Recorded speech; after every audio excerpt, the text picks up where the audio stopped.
زندگی میں ہمارے ساتھ چلنے والا ہر شخص اس لیے ساتھ نہیں ہوتا کہ ہم ٹھوکر کھا کر گرے اور وہ ہمیں سنبھال لے۔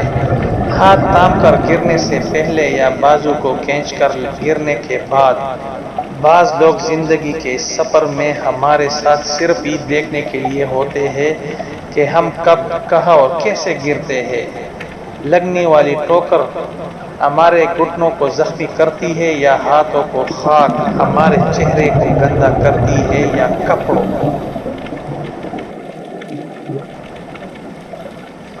بعض اوقات آپ کو اپنی تکالیف بھول کر دوسروں کی دیکھ بھال کے لیے وقت نکالنا ضروری ہوتا ہے، کیونکہ آپ جس گھر میں رہتے ہیں نہ وہاں کچھ اور بھی لوگ رہتے ہیں جنہیں آپ کی ضرورت ہوتی ہے۔ جی ہاں، ماں باپ، بہن بھائی، بیوی اور بچے آپ کی توجہ چاہتے ہیں، اور آپ پر لازم ہے کہ اپنے تمام افراد خانہ کو کچھ نہ کچھ وقت ضرور دیں، ان سے محبت بھری باتیں کریں، اور یقین مانیں کہ محبت کے دو بول جادو سا اثر رکھتے ہیں، اور وہ دو بول خواہ کسی کی جلی کٹی باتوں کے جواب میں بولے جائے یا ماں باپ کی دعا کے جواب میں۔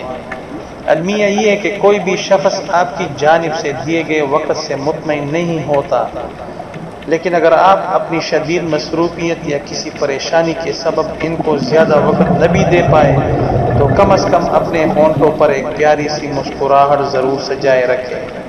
ایک بھرپور مسکراہٹ نہ صرف ان کے چہروں پر مسکراہٹیں لا کر خوشیاں دینے کا سبب بنے گی، بلکہ ماحول کے تناؤ اور کھنچاؤ کو بھی کم کرے گی، اور اس کا فائدہ صرف دوسروں کو ہی نہیں بلکہ خود آپ کی اپنی ذات کو بھی ہوگا۔ میں نے خود کی بے بسی اس سے زیادہ نہیں دیکھی جب غصے میں بولے جانے والے میرے الفاظ میرے ہی ذات کے لیے اذیت کا باعث بنے۔ میں اسے کہا تھا، ہاں جاؤ، پہلے کون سا نہیں جاتے۔ وہ دن تھا کہ اس نے میرے میسج سین کرنا چھوڑ دیے، جواب دینا تو دور کی بات۔ 10-15 دن گزر جانے کے بعد اس کو آن لائن دیکھے رہا نہیں گیا، اور پھر سے میسج کرنا شروع کر دیے، جواب آیا، خوش تو بہت ہوں گے آپ کی ہی بات مانی جا رہی ہوں۔ ادھر ہم دن رات اس انتظار میں وقت گزارتے، شاید کبھی احساس ہو، کبھی ہو جو یاد آئے، لیکن نہیں، ایسا نہیں ہوتا۔ در حقیقت میں ایسے لوگ خود غرض ہوتے ہیں، ان کو ہم سے کوئی لگاؤ نہیں ہوتا۔ ان کی مثال ایسی ہے، اگر کوئی کہے مجھے آگ میں پھینک دو، یہ پھینک دیں گے، پھر دنوں بعد باہر نکال کر کہیں گے تم نے ہی کہا تھا پھینکنے کو۔ اس وقت جو انسان کی ذات بے مول اور تکلیف سے دوچار ہوتی ہے، وہ کسی کو بھی دکھانے کے قابل نہیں رہتا کہ وہ لوگ جن کو اپنا سمجھ کے کچھ بولا جائے، وہ آپ کی اپنائیت کی دھجیاں ایسے اڑاتے ہیں کہ آپ خود سمجھ نہیں پاتے۔ کمپرومائز کیا ہوتا ہے؟ بیوی کو شادی کے چند سال بعد خیال آیا کہ اگر وہ اپنے شوہر کو چھوڑ کے چلی جائے تو شوہر کیسا محسوس کرے گا۔ یہ خیال اس نے کاغذ پر لکھا، اب میں تمہارے ساتھ اور نہیں رہ سکتی، میں اب بور ہو گئی ہوں، تمہارے ساتھ میں گھر چھوڑ کے جا رہی ہوں ہمیشہ کے لیے۔ اس کاغذ کو اس نے میز پر رکھا، اور جب شوہر کے آنے کا ٹائم ہوا تو اس کے رد عمل دیکھنے کے لیے بستر کے نیچے چھپ گئی۔ شوہر آیا اور اس نے میز پر رکھا کاغذ پڑھا۔ کچھ دیر کی خاموشی کے بعد اس نے اس کاغذ پر کچھ لکھا، پھر وہ خوشی کے مارے جھومنے لگا، گیت گانے لگا، رقص کرنے لگا اور کپڑے بدلنے لگا۔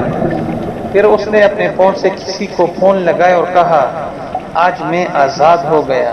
شاید میری بے وقوف بیوی کو سمجھ آ گیا کہ وہ میرے لائق ہی نہیں تھی، لہذا آج وہ گھر سے ہمیشہ کے لیے چلی گئی، اس لیے اب میں آزاد ہوں، اور تم سے ملنے کے لیے میں آ رہا ہوں۔ کپڑے بدل کر تم بھی تیار ہو کہ میرے گھر کے سامنے والے پارک میں ابھی آ جاؤ۔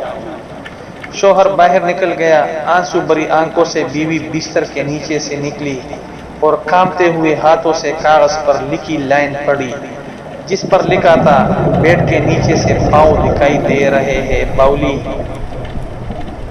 پارک کے قریب والی دکان سے بریڈ لے کے آ رہا ہوں، تب تک چائے بنا لینا۔ میری زندگی میں خوشیاں تیرے آنے سے ہے، آدھی تجھے ستانے سے ہے، آدھی تجھے منانے سے ہے۔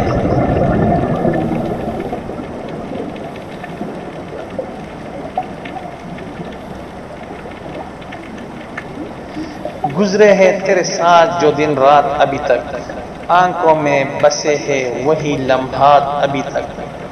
کچھ عشق کی لذت بھی ہے، کچھ سوزش دل بھی، تازہ ہے میرے دل میں یہ سوغات ابھی تک۔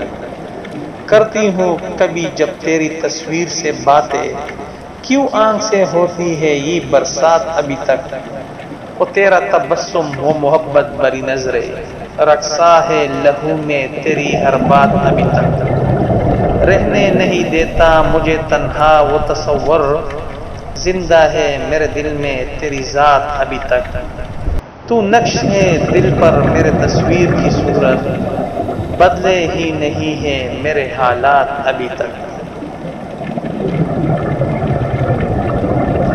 کتنی معتبر تھی چھوڑ گئی پر رلا کر نہیں گئی، جاتے ہوئے کوئی خواب دکھا کر نہیں گئی۔ کیا مصلحت تھی کہ وہ دستبردار ہو گئی، ایک دم دور ہو گئی مجھ سے، حق اپنا جتا کر نہیں گئی۔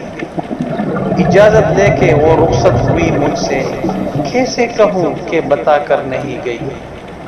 تدبیریں ساری کر لی شکایت نہ ہو مجھے، بس اپنی یادوں سے لڑنا سکھا کر نہیں گئی۔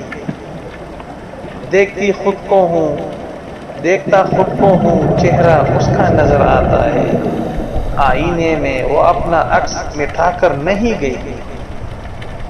ذہن و دل اس کی طرف کھینچے رہتے ہیں، چاہت کی لو پوری طرح وہ بجھا کر نہیں گئی۔